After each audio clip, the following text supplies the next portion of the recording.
ನಮಸ್ತೆ ಎಲ್ರಿಗೂ ಒನ್ ಕರ್ನಾಟಕಕ್ಕೆ ಸ್ವಾಗತ. ಸೊ ನೀವಿನ್ನು ನನ್ನ ಯೂಟ್ಯೂಬ್ ಚಾನಲ್ಗೆ ಸಬ್ಸ್ಕ್ರೈಬ್ ಆಗಿಲ್ಲ ಅಂದರೆ ದಯವಿಟ್ಟು ಸಬ್ಸ್ಕ್ರೈಬ್ ಆಗಿ. ಇದೇ ರೀತಿ ಇನ್ನು ಹೆಚ್ಚಿನ ಅಪ್ಡೇಟ್ಗಳು ನಿಮಗೆ ಸಿಗ್ತಾ ಹೋಗುತ್ತೆ. ಈ ಸ್ವತ್ತು ಬಗ್ಗೆ ಒಂದು ಮಹತ್ವದ ಮಾಹಿತಿ ಬಂದಿದೆ.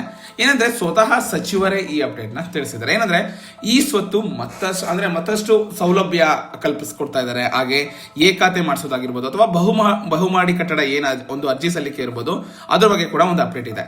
ಸೊ ನಿಮಗೆಲ್ಲ ಗೊತ್ತು, ಈ ಸ್ವತ್ತು 2.0 ತಂತ್ರಾಂಶ ಅಂದ್ರೆ 2.0 ತಂತ್ರಾಂಶದಲ್ಲಿ ನಮೂನೆ 11B ಖಾತೆಗಳನ್ನ 2 ವಾರಗಳ ಕಾಲಾವಧಿಯಲ್ಲಿ ನಮೂನೆ 11A ಅಂದ್ರೆ ಎ ಖಾತೆಗಳನ್ನಾಗಿ ಪರಿವರ್ತನೆ ಮಾಡಿಕೊಳ್ಳಲು ಮತ್ತು ಹೊಸ ಬಡಾವಣೆ ಆಗಿರ್ಬೋದು ಅಥವಾ ಬಹುಮಹಡಿ ಅಂದ್ರೆ ಅಪಾರ್ಟ್ಮೆಂಟ್ ಕಟ್ಟಡಗಳಿಗೆ ಅರ್ಜಿ ಸಲ್ಲಿಸಲು ಮುಂದಿನ 1 ತಿಂಗಳ ಅವಧಿಯಲ್ಲಿ ಕಾಲಾವಕಾಶ ಕಲ್ಪಿಸಲಾಗುವುದು ಅಂತ ಸ್ವತಃ ಗ್ರಾಮೀಣಾಭಿವೃದ್ಧಿ ಮತ್ತು ಪಂಚಾಯತ್ ರಾಜ್ ಹಾಗೂ ಮಾಹಿತಿ ಮತ್ತು ಜೈವಿಕ ತಂತ್ರಜ್ಞಾನ ಸಚಿವ ಪ್ರಿಯಾಂಕ್ ಖರ್ಗೆ ಅವರು ತಿಳಿಸಿದ್ದಾರೆ. ಅಂದ್ರೆ ಜನರು ಆದಷ್ಟು ನಾವು ಬೇಗ ಒಂದು ಅಪ್ಲೈ ಮಾಡಬೇಕು ಅನ್ನೋ ಈ ರೀತಿ ಒಂದು ಕಾತ್ರದಲ್ಲಿದ್ದಾರೆ.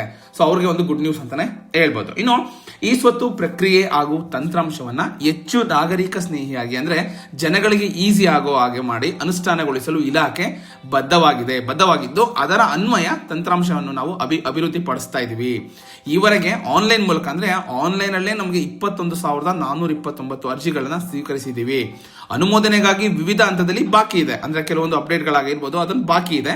ಕೆಲವೊಂದು ಅರ್ಜಿಗಳನ್ನ ಸಲ್ಲಿಸುವಾಗ ತಾಂತ್ರಿಕ ಸಮಸ್ಯೆಗಳು ಉಂಟಾಗ್ತಾ ಇದೆ. ಅದನ್ನು ಸರ್ಕಾರ ಅದು ಕೂಡ ಒಂದು ಏನ್ ತಾಂತ್ರಿಕ ಸಮಸ್ಯೆ ಉಂಟಾಗ್ತಿದೆ, ಈಗ ಕೆಲವರು ಹೇಳ್ಬೋದು ಸರ್ವರ್ ಬಿಸಿ ಅಂತ ಹೇಳ್ತಾರೆ BBMP ಅಥವಾ ನಿಮ್ಮ ಲೋಕಲ್ ಮುನ್ಸಿಪಲ್ ಆಫೀಸಲ್ಲಿ.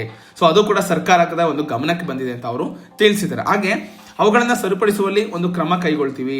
ಸಾರ್ವಜನಿಕರಿಗೆ ಅನುಕೂಲವಾಗುವಂತೆ ಈ ಸ್ವತ್ತು ತಂತ್ರಾಂಶದಲ್ಲಿ ತಾಂತ್ರಿಕ ಸಮಸ್ಯೆಗಳನ್ನ ಬಗೆಹರಿಸಿ ಮತ್ತಷ್ಟು ನಾವು ಸರಳೀಕರಣ ಮಾಡಿಕೊಡ್ತೀವಿ ಅಂತ ಕೂಡ ತಿಳಿಸಿದ್ದಾರೆ. ಹಾಗೆ ಸಾರ್ವಜನಿಕರು ಇದಕ್ಕೆ ಆತಂಕ ಪಡೋ ಅವಶ್ಯಕತೆ ಇಲ್ಲ ಅಂತ ಸ್ವತಃ ಸಚಿವ ಪ್ರಿಯಾಂಕ್ ಖರ್ಗೆ ಅವರು ತಿಳಿಸಿದ್ದಾರೆ. ಓಕೆನಾ? ಸೊ ಒಟ್ಟಾರೆ ಈ ಒಂದು ಸಾರ್ವಜನಿಕರಿಂದ ಸಲ್ಲಿಕೆಯಾಗಿರುವ ಅರ್ಜಿಗಳನ್ನ ಅನುಮೋದನೆ ಮಾಡುವ ಒಂದು ಪ್ರಕ್ರಿಯೆ ದಿನಾಂಕ 1/1/2026 ಅಂದ್ರೆ ಈ ತಿಂಗಳಿಂದ ಪ್ರಾರಂಭ ಆಗುತ್ತೆ. ಆಲ್ರೆಡಿ ಅವರು ಆರಂಭಗೊಂಡಿದೆ.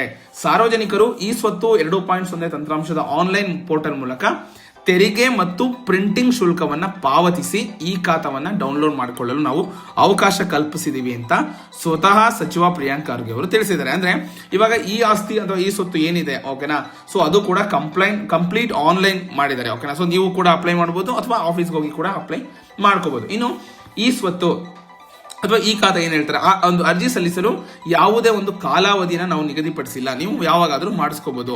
ಸಾರ್ವಜನಿಕರು ಗ್ರಾಮ ಪಂಚಾಯಿತಿಗೆ ಭೇಟಿ ನೀಡದೆಯೇ ತಾವಿರುವಲ್ಲಿಯೇ ತಮ್ಮ ಆಸ್ತಿಗೆ ಸಂಬಂಧಿಸಿದಂತೆ ನಮೂನೆಗಳನ್ನು ಈ ಸ್ವತ್ತು ತಂತ್ರಾಂಶದ ಮೂಲಕ ಪಡೆಯಲು ನಾವು ಅವಕಾಶ ಕಲ್ಪಿಸಲಾಗಿದೆ ಅಂತ ಕೂಡ ತಿಳಿಸಿದ್ದಾರೆ. ಹಾಗೆ ಸಮಸ್ಯೆ ಏನಾದರೂ ಸಂದೇಹಗಳು ಅಥವಾ ಸಮಸ್ಯೆಗಳು ಬಂದ್ರೆ ಸರ್ಕಾರ ಅದನ್ನ ನಾವು ಬಗೆಹರಿಸಲು ಬದ್ಧವಾಗಿದ್ದೀವಿ. ಈ ಬಗ್ಗೆ ಸಾರ್ವಜನಿಕರು ಸಹಕರಿಸಬೇಕು. ಯಾರು ಅಂದ್ರೆ ಈಗ ಕೆಲವರು ಏನ್ ಮಾಡ್ತಾರೆ, ಅಪ್ಲೈ ಮಾಡ್ಬಿಟ್ಟು ತುಂಬಾ ಫಾಲೋ ಅಪ್ ಮಾಡೋದು. ಸೊ ಈ ರೀತಿ ಅದು ಸಹಕರಿಸಬೇಕು ಅಂತ ಕೂಡ ತಿಳಿಸಿದ್ದಾರೆ. ಸೊ ಒಟ್ಟಾರೆ ಈ ಸ್ವತ್ತು 2.0 ಇದರ ಅಡಿಯಲ್ಲಿ ಒಂದು ಸಲ್ಲಿಸಲು ಸಂಬಂಧಿಸಿದ ದಾಖಲಾತಿ ಅಥವಾ ಪ್ರಕ್ರಿಯೆಯಲ್ಲಿ ತಂತ್ರಾಂಶದ ಬಳಕೆ ಕುರಿತು ಏನೆಲ್ಲ ನಿಮ್ಗೆ ಏನಾದ್ರು ಸಂದೇಹಗಳು ಬಂದ್ರೆ ನಿಮ್ಮ ಒಂದು ಜಿಲ್ಲಾ ಸಹಾಯವಾಣಿಗೆ ಕರೆ ಮಾಡಬಹುದು ಅಂತ ಕೂಡ ತಿಳಿಸಿದ್ದಾರೆ. ಓಕೆನಾ? ಸೊ ಇದು ಒಂದು ಲೇಟೆಸ್ಟ್ ಅಪ್ಡೇಟ್ ಆಗಿದೆ. ಇದೇ ರೀತಿ ಒಂದು ಹೆಚ್ಚಿನ ಅಪ್ಡೇಟ್ಗಾಗಿ ನನ್ನ ಯೂಟ್ಯೂಬ್ ಚಾನಲ್ ಸಬ್ಸ್ಕ್ರೈಬ್ ಮಾಡಿ. ಇದೇ ರೀತಿ ಸಪೋರ್ಟ್ ಮಾಡ್ತಾ ಇರಿ. ಧನ್ಯವಾದಗಳು.